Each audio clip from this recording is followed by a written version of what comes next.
বন্ধুরা তোমরা তো জানো কাল থেকে রথ, আর এটা আমার বাপের বাড়ির এলাকা। আমি কিন্তু এখানে ভীষণ এই দিদাদের বাড়ি এসে উৎপাত করতাম। আগে ছোটবেলায় এই চাকাগুলো তৈরি করতাম, এইটা তৈরি করতাম আর রঙও করতাম। তাই এবছর এখানে এসেছি, তাই ভাবলাম দিদাদের বাড়ি যাই, একটু ঘুরে আসি। এসে দেখছি দিদাদের এইগুলো এখনো রং হয়নি, তাই আমি রং করতে বসে গেছি। দেখো, আর এই নৌকা, ঘোড়ার গাড়ি, আর সাথে কিন্তু পালকিও হচ্ছে। দিদারা তৈরি করতো, কিন্তু এবছর দিদারা তৈরি করেনি পালকিটা। আর আমি এই দেখছি নৌকাগুলো রং করতে বাকি আছে, তাই আমি কিন্তু রং করছি। আর দেখো কেমন ভাবে হচ্ছে রং করছি, আমি করতে কিন্তু পারি। এখন অনেকটা দিন হচ্ছে, অনেক বছর, অনেকটা দিন নয় অনেকটা বছর আমার কিন্তু আসা হয় না। তো এই বছর এসেই গেছি, যখন ভাবলাম একটু ঘুরে আসি, তাই এসে দেখছি আমার জন্যই আছে। বলো দিদা, আমার জন্যই আছে এইগুলো।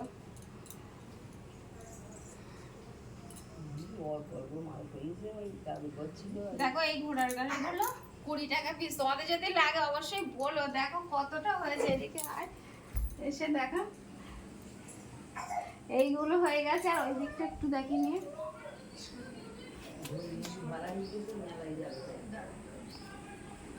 এইগুলো কিন্তু সব মেলায় নিয়ে যাবে।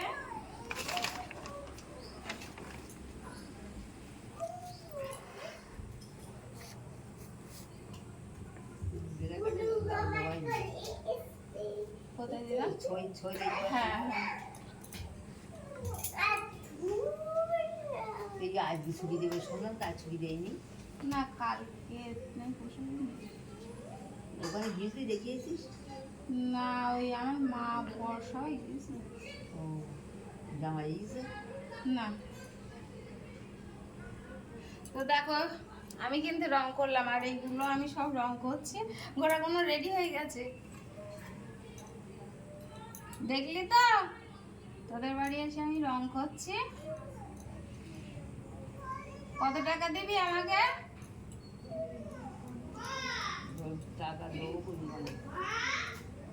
তুমি আমাকে ঠেকি দাও।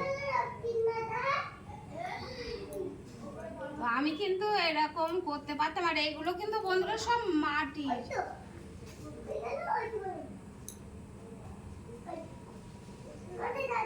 দিদা হচ্ছে সব মামিরাই বাড়ি আছে। ছোট মামি ওই সেদিনে ঘরে গেছে, এই সাইড আমি রং করছি। আজকে কটা করেছি, আজকে কটা করেছি।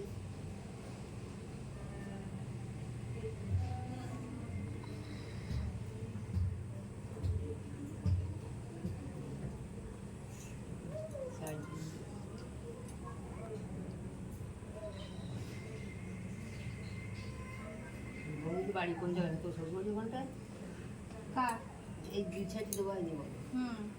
শ্বশুরবাড়ি ওখানটায় কার? ওই বন্ধুদের বাড়ি সব। বোন? ওই জানার সঙ্গে বলছিস, বন্ধুদের সঙ্গে কথা বলছিস না, ওদের বাড়ি কোথায় তাই বলছিস? বন্ধুদের বাড়ি সব জায়গায়।